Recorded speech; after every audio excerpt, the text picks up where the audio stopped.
कांग्रेस को सत्ता में लाना है। इसलिए क्योंकि आज जो सिचुएशन है, हम लोग अभी कुछ दिन पहले ही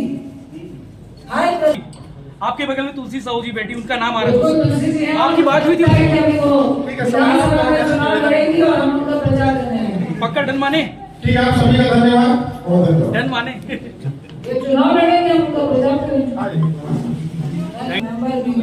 मनरेगा का पैसा भी रोका जाता है, जो 60-40 का रेशियो है, जो सामग्री का पैसा है वो सेंट्रल से रोक दिया जाता है। एक तरफ आप बेरोजगारी को खत्म करने की बात करते हैं, दूसरी तरफ बढ़ा है और चोरी बढ़ाने का काम किया और काला धन बढ़ाने का काम किया। आप खुद ही कह रहे हैं कि 37% 2000 में नोट बंद हो गई, तो भाजपा ने खुद को प्रूव कर दिया। वो खुद मानते हैं कि जब 2016 में नोटबंदी हुई तो कोई फायदा मिल रहा है आपके जाने का?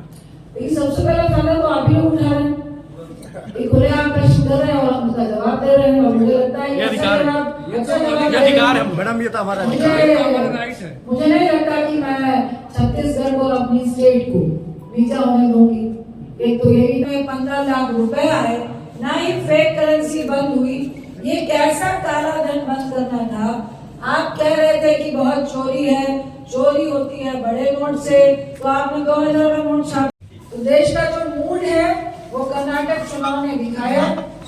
अब इस साल 4 प्रदेश में चुनाव है और हम लोग बहुत आश्वस्त हैं, इसलिए नहीं कि कांग्रेस को जिताना है या कांग्रेस को सत्ता में लाना है। इसलिए क्योंकि आज जो सिचुएशन है, हम लोग अभी कुछ दिन पहले ही हर प्रदेश में 9 साल जो भाजपा के फेलियर रहे हैं उसका कच्चा चिट्ठा लेकर हम लोग हर प्रदेश में गए थे। यहाँ भी हमारे स्पोक्सपर्सन आए थे, वो हर जगह पे हम लोग लेके जा रहे हैं। जो महंगाई है, बेरोजगारी है, इनकी नीतियां हैं। 2016 में इन्होंने नोटबंदी की, आप सबको याद होगा कि उन्होंने कहा कि काला धन, महंगाई, टेररिज्म को और ड्रग्स माफिया को खत्म करने के लिए हम लोग नोटबंदी कर रहे हैं। नोटबंदी से पहले कहा था, सत्ता में आने से पहले, कि भाई काला धन खत्म करूंगा, और वो काला धन कॉर्पोरेट जगत का है जो बैंक में एनपीए के तहत पड़ा हुआ है। और 2016 में घर घर के पैसे जमा करा दिए गए थे, और आज अभी रिसेंटली 2000 में नोट बंद हो गई। तो भाजपा ने खुद को प्रूव कर दिया।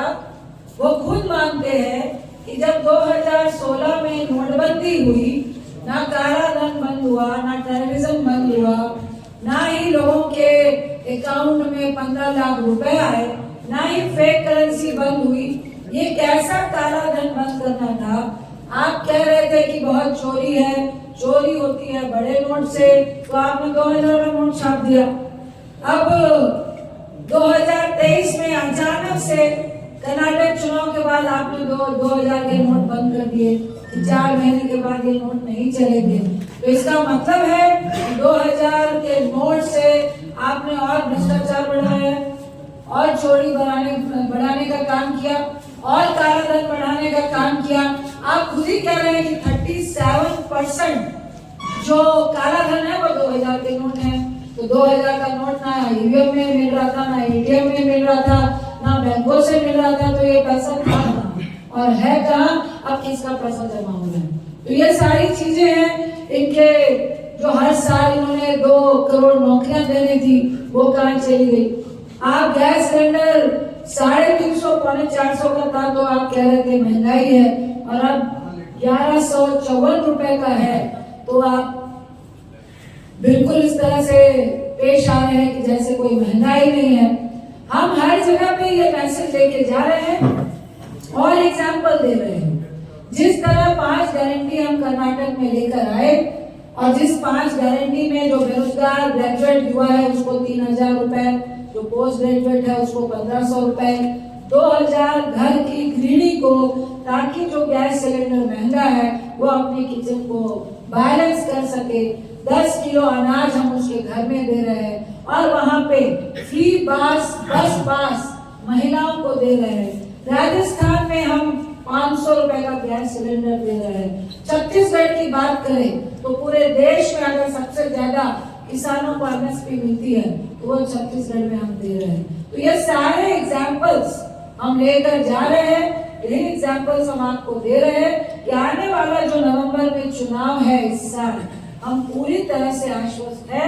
छत्तीसगढ़ हो, राजस्थान हो, मध्य प्रदेश हो, तेलंगाना हो, हम लोग छत्तीसगढ़ में वापसी कर रहे हैं। मध्य प्रदेश में हम अपनी सरकार लेकर आ रहे हैं। निश्चित तौर से चारों प्रदेश जो महंगाई और मैनिपुलेशन, लोगों को मैनिपुलेट करना, हिंदू मुसलमान करना, नफरत फैलाना, आज पूरा जनता ये जान चुकी है कि इनका मकसद सिर्फ और सिर्फ लोगों को महंगाई से, बेरोजगारी से डिवाइड करना है, डाइवर्ट करना है, मुद्दे को भटकाना है।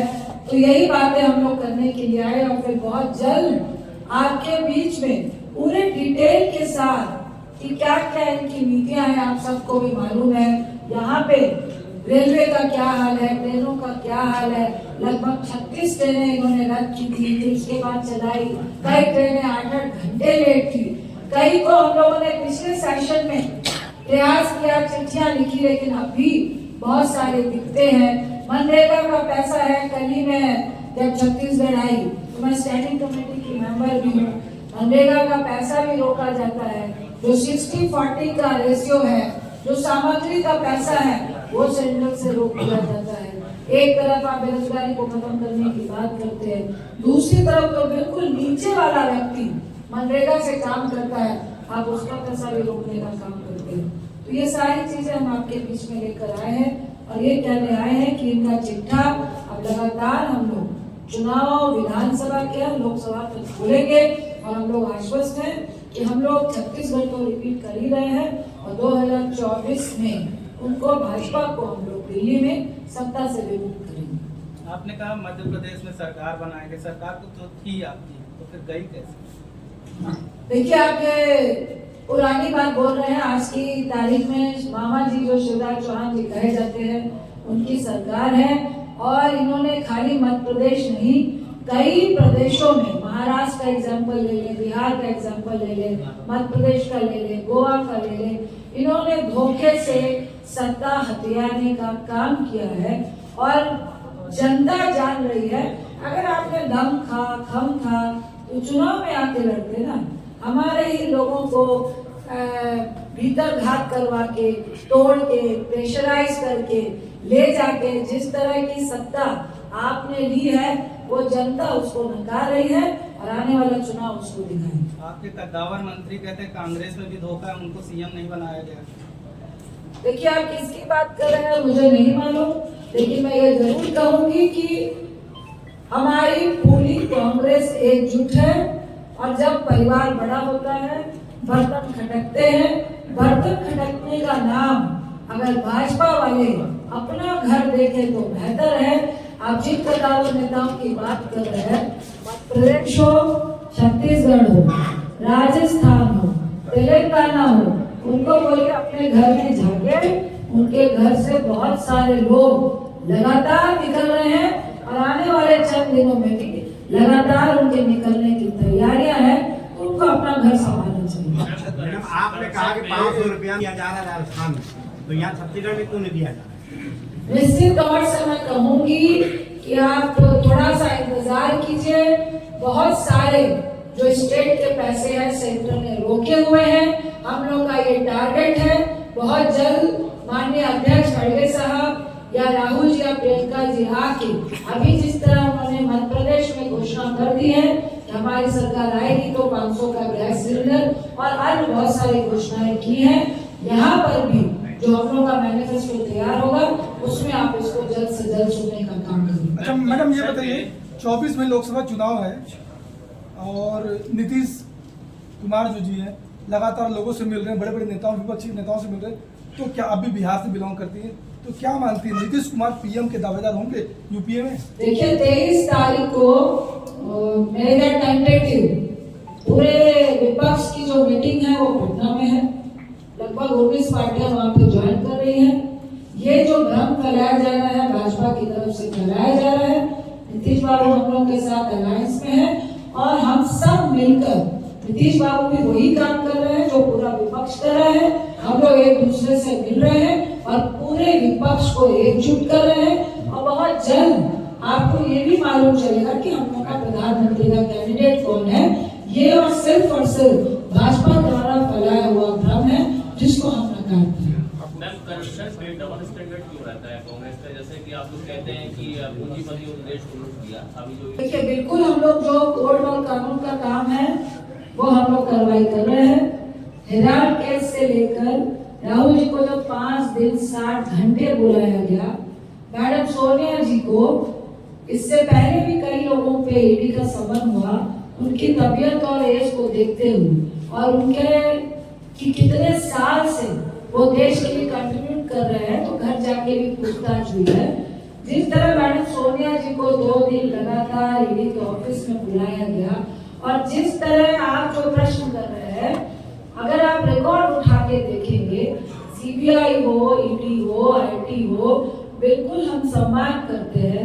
लेकिन ऐसा क्या है कि 2014 से जितने भी सम्मान हुए हैं, जितने भी छापे पड़े हैं, वो सिर्फ और सिर्फ विपक्ष में पड़े हैं। और रिपुल बोरा हो, आपका जो असम का सीएम है हिमंता बिस्वा हो, महाराष्ट्र के बहुत सारे हमारे लीडर हैं, इवन कर्नाटक में बहुत सारे लीडर थे, मध्य प्रदेश में लीडर थे, उन पर बंगाल में ऊपर केसेस थे, बंगाल के लीडर हैं जिन पे शारदा चिट फंड का घोटाला था, बहुत सारे घोटाले थे। लेकिन ऐसा क्या है कि उन्होंने एक बार उन पे कार्रवाई हुई, उन्होंने भाजपा ज्वाइन कर ली, उनकी फाइल कहाँ है? हम ये नहीं कह रहे, हम ये कह रहे हैं कार्रवाई होगी तो निष्पक्ष होनी चाहिए। ऐसा क्या है कि 99.9% जो ईडी के छापे हैं भाजपा की सरकार में सिर्फ विपक्षी मोर्चा चाह रही है। आप कोर्ट जा सकते हैं? बिल्कुल कोर्ट चाह रहे हैं, लेकिन अगर हम पॉलिटिकल लोग हैं, राजनीतिक लोग हैं और राजनीतिक लोग पे इस तरह का हस्तक्षेप हो रहा है, तो कानूनी कार्रवाई के साथ साथ जनता को इन चीजों को बताना हमारा अधिकार है, धर्म है, उसको हम बताएंगे। मैडम, एक मेरा सवाल है, 2014 इलेक्शन के बाद लोकसभा के ईवीएम पे बहुत सारे सवाल खड़े किए गए, तो 2023 में जो चुनाव है वो आप लोग ईवीएम की मांग करेंगे या 24 में जो चुनाव है? देखिए, ये हाईकमान तय करते हैं और पूरी 19 पार्टियां जो है विपक्ष को तय करेगी। अभी 23 तारीख को जो विपक्ष की मीटिंग है वो लगातार इन मुद्दों पे भी चर्चा हो रही है। मुझे लगता है कि आप लोगों को जल्द ही 1-2 महीने के भीतर जब सारी पार्टियों का एक मत होगा तो इस बात को हम लोग उजागर करेंगे। मैडम, आप छत्तीसगढ़ के कोटे से राज्यसभा गए हैं। मैडम, छत्तीसगढ़ के कोटे से राज्यसभा गई हैं आप। छत्तीसगढ़ वालों को आपके जाने का कितना फायदा मिल रहा है? जब आप गई थी तब आपको ट्रोल किया जा रहा था, कांग्रेस को ट्रोल किया जा रहा था कि बिहार को मौका दिया जा रहा है। छत्तीसगढ़ की महिला भी थी, छत्तीसगढ़ के और भी नेता थे, उन्हें मौका नहीं मिला। तो कोई फायदा मिल रहा है आपके जाने का? सबसे पहला फायदा तो आप ही उठा रहे हैं, खुले आप प्रश्न कर रहे हैं और हम उसका जवाब दे रहे हैं और मुझे लगता है ये अधिकार है मैडम, ये तो हमारा मुझे नहीं लगता कि मैं छत्तीसगढ़ को और अपनी स्टेट को नीचा होने दूंगी। एक तो यही बेनिफिट होता है। दूसरा, मैं बिल्कुल कहूंगी कि देखिए, जहां तक लोकल का सवाल है, बिल्कुल मैं चाहूंगी कि हम भी बिहार से आते हैं, चुनाव लड़कर आए। एक तो राज्यसभा हर पार्टी देना चाहती है कि आप पूरे तौर पर इंडिया में काम कर सको, और दूसरा, जहाँ तक लोकल का सवाल है, हमारा जो वर्क प्लेस है वो मध्य प्रदेश है, रीवा है, तो हम बाहर के नहीं हैं। और मेरा जन्म कब हुआ था तो छत्तीसगढ़ और मध्य प्रदेश अलग अलग नहीं था। तो आपकी जानकारी के लिए बता दूं, अभी अधिकार छत्तीसगढ़ वासियों को था ना, उसमें छत्तीसगढ़िया नेता मेरा अधिकार नहीं है क्या? नहीं, बिल्कुल अधिकार हमारा जन्म हुआ यहाँ पे, हमारे